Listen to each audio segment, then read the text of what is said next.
तो पिछली MC road map video पर तुम लोगों ने इतना जबरदस्त रिस्पांस दिया कि मैं इमोशनल ही हो गया। लेकिन चलो पार्ट 2 लेकर मैं फिर आ गया और इस बार हम डायरेक्टली फेज 4 से स्टार्ट करेंगे। लेकिन एक इंपॉर्टेंट करेक्शन पहले, पार्ट 1 में मुझसे Spiderman far from home miss हो गई थी। सो एंड गेम के बाद फार फ्रॉम होम देख लेना और उसके बाद welcome to the multiverse saga. क्योंकि फेज 4 में मार्वल ने सिर्फ नए सुपर हीरोज इंट्रोड्यूस नहीं किए, उन्होंने एमसीयू का पूरा रूल बुक ही चेंज कर दिया। और सबसे इंटरेस्टिंग पार्ट, तुम्हें फेज 4 की हर मूवी और सीरीज देखना जरूरी नहीं है। तो चलो देखते हैं कि क्या देखना जरूरी है, क्या स्किप कर सकते हो और किन के पोस्ट क्रेडिट सीन्स ही काफी है। और फेज 4 की शुरुआत होती है वांडाविजन से।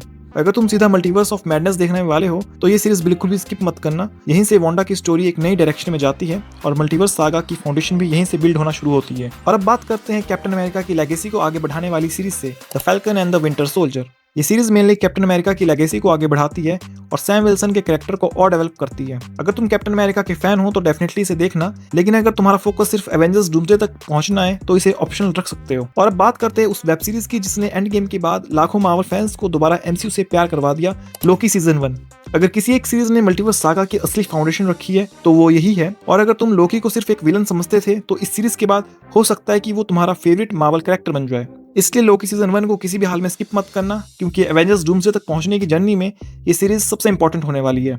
और जब मल्टीवर्स की कहानी आगे बढ़ी रही थी तभी मार्वल हमें लेकर जाता है पास्ट में, ब्लैक विडो। ये मूवी हमें नताशा रोमनॉफ की लास्ट सोलो जर्नी को दिखाती है और हमें येलेना बेलोवा से इंट्रोड्यूस करवाती है। अगर तुम्हारे पास टाइम कम है तो पूरी मूवी स्किप कर सकते हो, लेकिन इसका पोस्ट क्रेडिट सीन बिल्कुल भी मिस मत करना, क्योंकि वही फ्यूचर एमसीयू के लिए बहुत इंपॉर्टेंट होने वाला है। और अब एंट्री होती है एक ऐसे हीरो की जिसे फैंस ने सबसे पहली बारी में ही पसंद कर लिया था, शैंग-ची and the legend of the ten rings. इस मूवी के साथ मार्वल सिर्फ एक नया सुपर हीरो इंट्रोड्यूस नहीं करता, बल्कि फ्यूचर एवेंजर्स के लिए एक स्ट्रॉन्ग कैरेक्टर भी बिल्ड करता है। और अगर तुम सोच रहे हो कि ये मूवी बाकी मल्टीवर्स सागा से कनेक्टेड है या नहीं, तो आंसर है हाँ। इसलिए मूवी के बाद इसके पोस्ट क्रेडिट सीन देखना मत भूलना। लेकिन अब मार्वल एक बहुत बड़ा रिस्क लेता है और इंट्रोड्यूस करता है इटर्नल्स। ये मूवी ऑडियंस को 2 पार्ट्स में डिवाइड करती है। किसी को इसका स्केल और विजुअल्स बहुत पसंद आए तो किसी को इसकी पेसिंग। अगर तुम्हारे पास टाइम कम है तो इस मूवी को स्किप कर सकते हो, लेकिन इसके दोनों पोस्ट क्रेडिट सीन्स बिल्कुल भी स्किप मत करना, क्योंकि फ्यूचर एमसीयू के लिए वो काफी ज्यादा इंपॉर्टेंट है। और अब वो प्रोजेक्ट आता है जिसका इंतजार सिर्फ मार्वल फैंस ही नहीं पूरी दुनिया कर रही थी, जिस मूवी ने थिएटर्स में सिर्फ रिकॉर्ड्स ही नहीं तोड़े बल्कि पूरे मार्वल फैंडम को एक साथ सेलिब्रेट करने का मौका दे दिया, स्पाइडरमैन नो वे होम। लेकिन इस मूवी को देखने से पहले मैं स्ट्रांगली रिकमेंड करूंगा कि टोबे मैकवायर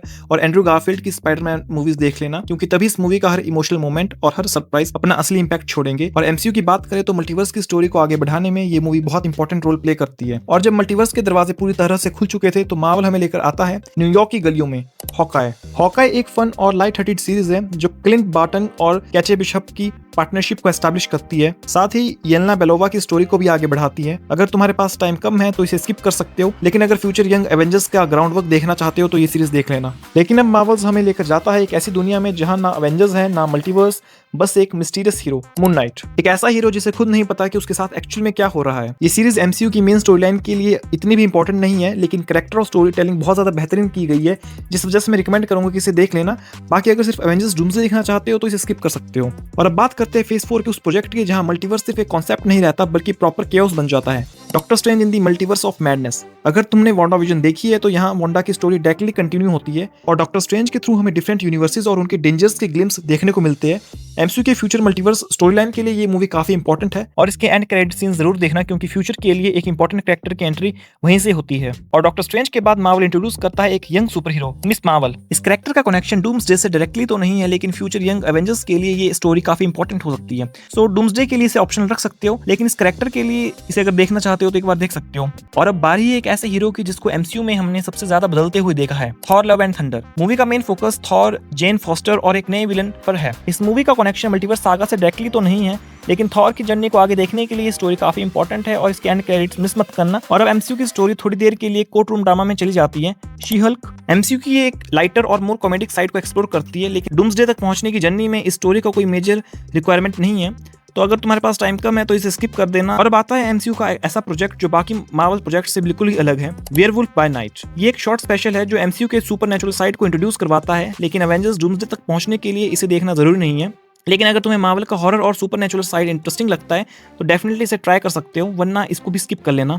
और फेज 4 का penultimate project black panther Wakanda forever. ये मूवी सिर्फ वकांडा की स्टोरी को कंटिन्यू ही करती, बल्कि हमें एक नया ब्लैक पैंथर देती है। साथ ही हमें नेमार और तलोकान से इंट्रोड्यूस करवाती है।